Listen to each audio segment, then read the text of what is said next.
देखिए, हम लोग को केवल डराया जाता है कि चीन की सेना बड़ी है, उसके पास पैसे ज्यादा है, संसाधन ज्यादा है। गलत है, हमें उसकी सेना से नहीं लड़ना है। देखिए, मेरा अपना मानना है चीन को माइंड से हराना है। सबसे पहले हमको चीन के 8 जगहों पर हमला करना है और इसमें से सबसे पहले हमको चीन के सैटेलाइट मार के गिराने हैं। आप कहिएगा कि वो इंडिया का सैटेलाइट नहीं मार के गिरा सकता है। देखिए, सैटेलाइट कहाँ घूम रहा है अंतरिक्ष में, इसको पता करने की टेक्नोलॉजी केवल अमेरिका के पास है और रूस के पास है।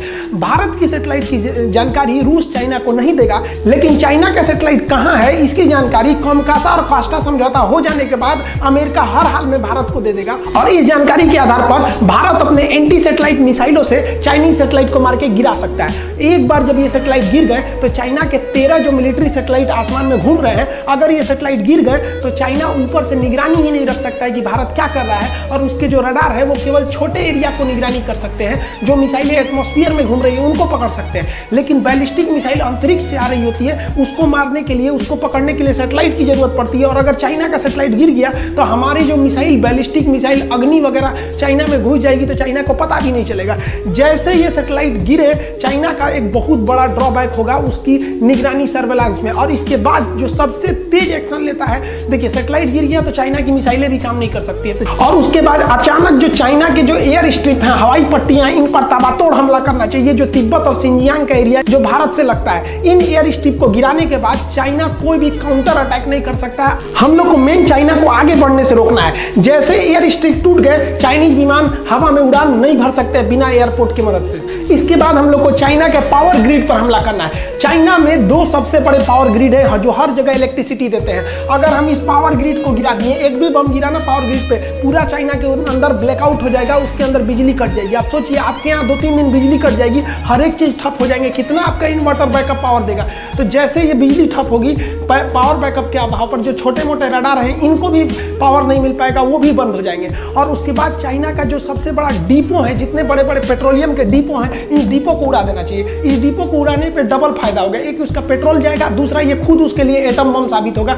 ये खुद ही ब्लास्ट कर जाएगा और अगल बगल में अफरा तफरी मिल जाएगी। इसके बाद चाइना अपने रेल नेटवर्क की मदद से सोचेगा अपनी सेना को जल्दी से जल्दी बॉर्डर तक पहुंचाया जाए। इसके लिए भारत को तुरंत उसके जो मेन रेलवे जंक्शन है, जहां ज्यादा रेलवे आगे जुड़ती है, उन रेलवे जंक्शन को ध्वस्त करना चाहिए ताकि रेल जो है तेजी से नहीं आ सके, क्योंकि एयरपोर्ट के बाद चाइना अपना मेन फोकस करेगा रेलवे के थ्रू। तो रेलवे को ध्वस्त कर देना चाहिए तुरंत। स्ट्रेटेजिक फोर्सों को और एयरफोर्स के द्वारा उसके बड़े बड़े जितने भी सड़क पर बनाए गए पुल हैं, इसको ध्वस्त करना चाहिए, क्योंकि चाइना का एरिया पहाड़ों वाला एरिया है और वहां हमेशा हर 10-15 किलोमीटर बाद एक ब्रिज आता है। ब्रिज तोड़ दीजिएगा तो 2-3 महीने से कम समय में बनेगा ही नहीं, इतने में तो युद्ध खत्म हो जाएगा। तो इसको रोकने से चाइना की बढ़त रुक जाएगी। इन 6 हमले से चाइना का मनोबल पूरी तरह टूटेगा। उसके बाद जो चाइना की ऑर्डिनेंस फैक्ट्री है, जहां तो गोले बारूद कारखाने, ये सब के जो कारखाने हैं जहां बंदूकें बनती हैं, उन सब पे तुरंत ध्वस्त करके हमला से उड़ा देना चाहिए। इससे जो उसका बैकअप सपोर्ट था ये टूट जाएगा और बैकअप टूटने के बाद उसे इस विषम परिस्थिति में कोई दुनिया मदद नहीं करेगी। और चाइना जो सबसे ज्यादा कूदता है अपने व्यापार पे ना,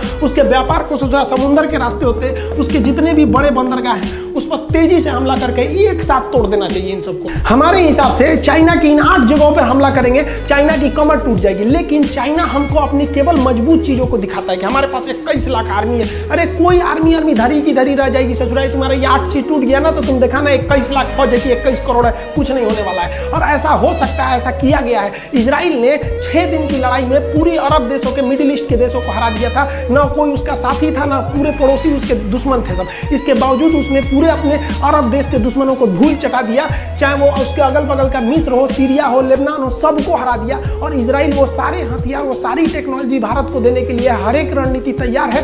अतः भारत अगर इस तरह से हमला करेगा तो हम लोग ज्यादा भारी पड़ेंगे। लेकिन हमको क्या दिखाया जाता है कि हमको आर्मी से लड़ना है, एयरफोर्स से लड़ना है, अभी मेंटली लड़ना है। पहले ये थूर दीजिए और उसके बाद एक आर्मी आओ। सोचा तो आप बहुत ज्यादा टैंक है ना, ले और टैंक उठा के हम लोग यहाँ खूंटा में बांधेंगे टैंक को। देखिए, अगर चाइना पर इस तरह से हमला होगा तो अगले 100 साल तक चाइना खड़ा नहीं हो सकता है। और इसके बाद हमें तुरंत चाइना के इंतरी भाग में, यानी उस पर तिब्बत में विद्रोह खड़ा करके तिब्बत को स्वतंत्र कराने के लिए पूरी दुनिया को एकजुट हो जाना चाहिए। अभी दलाई लामा ने भी कहा है भारत को कि अगर भारत तिब्बत को स्वतंत्र कराएगा तो तिब्बत भारत का साथ देगा। तो तिब्बत पे तुरंत इस तरह से एक्शन ले लेना चाहिए। तो भारत को तिब्बत के मामले को भी जोर से उठाना चाहिए, क्योंकि अगर मान लीजिए हम किसी से 100 रुपया ले लिए हैं और हम चाहते हैं वो 100 रुपया हम हड़प ले, तो हमें उसको क्या करना चाहिए? जब वो आदमी मिले ना तो हमको कहना चाहिए हमारा 1000 रुपया दो, हमारा 1000 रुपया दो। आदमी कहेगा कैसा 1000, कैसा 1000? पंचायत बैठेगा तो फिर हो गया, चलो भैया ये 1000 का मैटर नहीं है, और पीछे वाला 100 रुपया गायब हो गया। इसीलिए भारत को तुरंत तिब्बत और ताइवान के मामले को हाईलाइट करना चाहिए कि चाइना उसी में उलझ जाए, लद्दाख ये सब का मैटर नहीं मिल जाए। चाइना को खाली छोड़ेंगे तो फिर वो आपको बर्बाद करेगा। अतः हमारे नीति निर्देशकों को भी ये ध्यान रखना चाहिए और उन्हें अपनी सेना को इस तरह से ट्रेन करना चाहिए